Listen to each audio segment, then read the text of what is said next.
Hi everyone, this is Abhijit. आज हम बात करेंगे म्यूचुअल फंड चेकलिस्ट की। So we were receiving a lot of queries कि म्यूचुअल फंड में इन्वेस्ट करना हो तो कैसे इन्वेस्ट करें and what are the steps और हमें क्या क्या देखना चाहिए। So we thought we will make a video which will essentially be a checklist और हम एक एक स्टेप बताएंगे कि आपको क्या क्या चीज देखनी चाहिए before you invest in any kind of mutual fund. So the first thing is category of mutual fund. इस चीज को समझने के लिए आपको मेरा पिछला वीडियो देखना पड़ेगा। आप जाएंगे अगर हमारे YouTube चैनल में, देयर इज अ प्लेलिस्ट, उसका नाम है म्यूचुअल फंड। उसमें जो पहला वीडियो है उसका नाम है कैटेगरीज ऑफ म्यूचुअल फंड। उसमें मैंने बहुत अच्छे से समझाया, आप एक बार प्लीज उसको देखिए। So I am now moving on to the next step. दूसरा इंपॉर्टेंट पॉइंट है past performance. Everyone needs to analyse the past performance of the mutual fund before they invest. कोई मतलब ही नहीं बनता है अगर आप किसी फंड की पास्ट परफॉर्मेंस नहीं देख रहे, आप सीधे उनमें इन्वेस्ट कर रहे हैं, तो इन अ वे इट्स लाइक गैम्बलिंग। तो आप past performance at the same time doesn't assure future returns. मतलब ये जरूरी नहीं है कि अगर पास्ट परफॉर्मेंस अच्छा रहा है तो आगे भी अच्छा ही रिटर्न होगा। So there are lot of factors, तो we will discuss all of those. Past performance में जो आपको देखना होता है उसमें आपको ये देखना होता है नॉट ओनली कि पिछले 1 साल में कितना रिटर्न रहा है और पिछले 3 साल में कितना रिटर्न रहा है, पिछले 5 साल में कितना रिटर्न रहा है। अब आप मेरे से पूछेंगे कि हम ये देख कैसे सकते हैं। इसको अगर आपको देखना है तो there are various multiple channels available. One of them is कि आप कोई ऐप खोलिए, जो भी आपकी म्यूचुअल फंड ऐप है, जैसे वो ग्रो हो सकती है या कोई और ऐप हो सकती है, आप उसको खोलिए। उसमें वो आपको 1 year, 3 year and 5 year performance mutual fund की देंगे। But before you do that आप देख लीजिएगा कि आपको म्यूचुअल फंड कब खुला है। कई बार ऐसा होता है कि म्यूचुअल फंड स्कीम पिछले 1 या 2 साल में ही शुरू हुई है, तो उस म्यूचुअल फंड के ऑब्वियसली सिर्फ 2 साल के रिटर्न होंगे। तो आप अपने म्यूचुअल फंड का इंसेप्शन डेट भी चेक कीजिए। अब आपको ये वाला पॉइंट अभी भी खत्म नहीं हुआ है। इधर आपको ये भी चेक करना होता है कि वो जो रिटर्न दिखा रहा है वो टोटल रिटर्न है या वो CAGR है। अब आप पूछेंगे ये CAGR क्या होता है? CAGR stand for compound annual growth rate. तो अगर मैं इसको सिंप्लीफाई करके बताऊं, अगर आप किसी म्यूचुअल फंड में पैसा लगा रहे हैं और अगर वो बोल रहा है कि उसने पिछले 5 साल में रिटर्न दिया है 15 एस CAGR, उसका ये मतलब होता है कि अगर आपने 5 साल पहले FD करा दी होती तो उसको 15% कंपाउंड इंटरेस्ट मिलता, तो उतना ही रिटर्न इस म्यूचुअल फंड ने दिया है एंड ये है CAGR।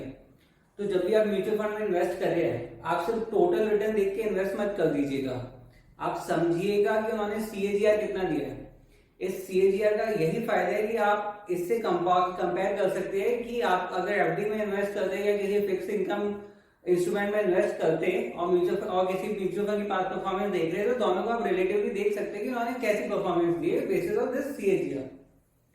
तो ये तो बात हो गई पास्ट परफॉर्मेंस की। But apart from these things, now we are moving to the third point, which is very important point, which is whether your mutual fund is direct or regular। अब आप पूछेंगे डायरेक्ट और regular क्या होता है, तो हर mutual fund house की किसी भी म्यूचुअल फंड को लेके 2 स्कीम्स होती है, एक होती है डायरेक्ट, एक होती है रेगुलर। डायरेक्ट में क्या होता है, पैसा डायरेक्टली जाता है म्यूचुअल फंड कंपनी को, एसेट मैनेजमेंट कंपनी को, और कोई बीच में इंटरमीडिएटरी यानी बिचौलिया, दलाल, ब्रोकर कुछ नहीं होता है।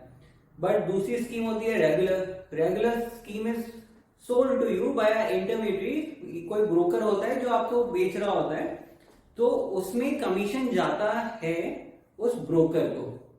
अब आप में से कुछ लोग बोलेंगे कि एक बार थोड़ा सा कमीशन चला भी गया तो उससे क्या प्रॉब्लम है। उससे प्रॉब्लम क्या है, ये मेरे अगले पॉइंट से रिलेटेड है, वो है एक्सपेंस रेशियो। तो ये जो भी म्यूचुअल फंड कंपनीज होती हैं, इनके भी खुद के कुछ कॉस्ट होते हैं, एडमिनिस्ट्रेटिव कॉस्ट होते हैं, इनको भी they have to keep employees and stuff like that, तो उसके लिए भी इनका खर्चा होता है। तो वो खर्चा किनसे लेते हैं, वो इन्वेस्टर्स से लेते हैं। तो ये होता है एक्सपेंस रेशियो। एक्सपेंस रेशियो हमेशा परसेंटेज में होता है। अगर कोई म्यूचुअल फंड ले रहा है 2% एक्सपेंस रेशियो, तो उसका ये मतलब होता है कि अगर उनके पास आपके 100 रुपए है, आपने 100 रुपए इन्वेस्ट करे हैं, तो 100 में से वो 2 रुपए तो वैसे ही ले लेंगे एज एक्सपेंस रेशियो।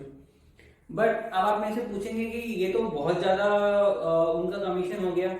तो इधर ही I will like to go back to my previous point, direct and regular.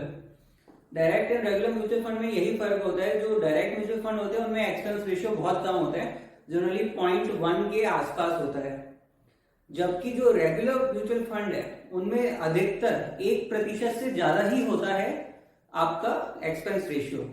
तो अगर आप डायरेक्ट म्यूचुअल फंड में इन्वेस्ट कर रहे हैं तो over a long period of time आप देखेंगे कि आपके जो रिटर्न्स है वो are much higher than if you are investing in a regular mutual fund. अब इन सब पॉइंट्स के अलावा एक और इम्पॉर्टेंट पॉइंट है, वो बहुत ही इंपॉर्टेंट पॉइंट है, वो है फाइनेंशियली लिटरेसी, फाइनेंशियल लिटरेसी। तो अगर आप फाइनेंशियली लिटरेट नहीं है then there can be a chance that even if you studied all these points, आपने ये सारे पॉइंट्स देख लिए फिर भी आप गलत फंड में इन्वेस्ट कर दें, तो उस फाइनेंशियल इलिटरेसी को हटाने के लिए तो एक ही तरीका है अभी तो भारत में, या आप हमारी वेबसाइट देखिए myrupee.in और हमारा यूट्यूब चैनल और इंस्टाग्राम पे भी हमें फॉलो कीजिए। और अगर आपके पास और ज्ञान अर्जित करने की इच्छा है तो please follow us on Twitter also, we are everywhere. Thank you. अगर आपके फिर भी कोई डाउट्स वगैरह है आप कमेंट कर सकते हैं वीडियो के नीचे। Over and out AJS।